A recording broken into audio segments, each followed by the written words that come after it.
So anyway.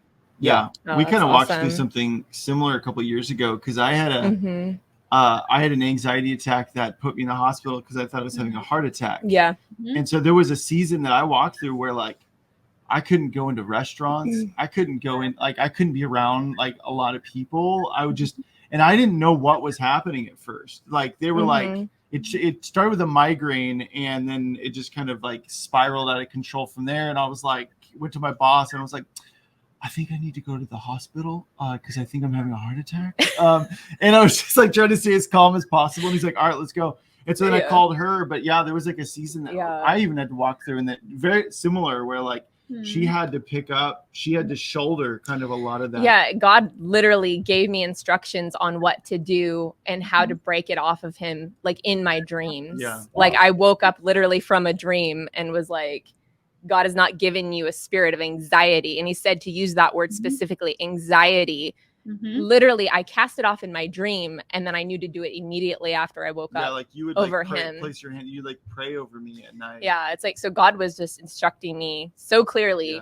And so I didn't feel alone in that. But I mean, I think we both have battled that as well. And I think a lot of people have. And I think that God, through delivering us and through training us in that battlefield, he's been equipping us over these years to deal with what we're seeing now, a rise in depression, a rising in anxiety and fear.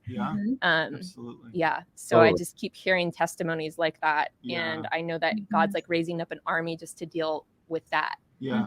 Awesome. And I think too, it can feel like I think this whole topic is something that can kind of be a taboo in some circles within the church.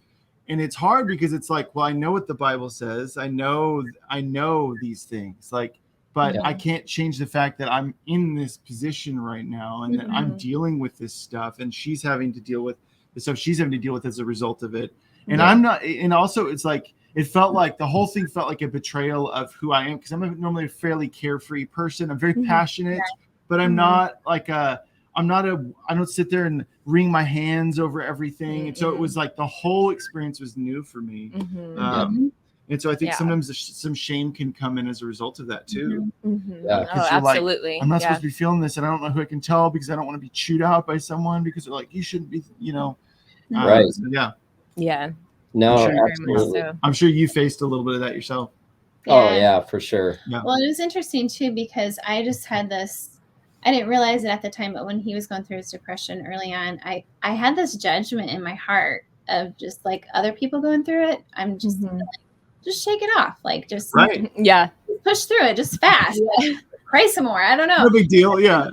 Like, hey, what's going on here? Like there's just so many other factors. So we're like, is it diet? Is it circumstance? Is it generational stuff? Is it, warfare? Like, there's just so many factors, and it really helped me have more compassion for people going through that. Then, it was just definitely a learning process and a journey for sure. Yes.